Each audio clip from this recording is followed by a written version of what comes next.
Yo, kumusta ang buhay? Samahan nyo nga pala ulit ako sa video ko na to.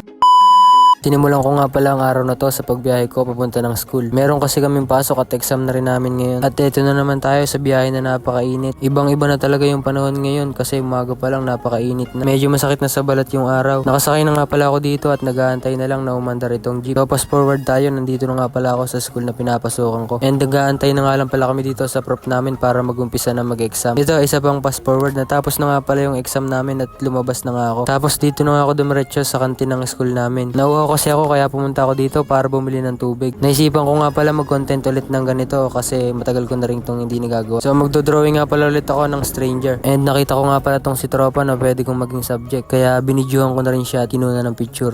At kinuha ko na nga pala dito sa bag ko yung mga gagamitin ko sa pag-drawing. At gumawa na rin ako ng ganitong pattern para siya yung susundan ko sa pagguhit ko. Mabilis ang pagguhit nga lang pala yung gagawin ko kaya huwag kayo masyado mag-expect na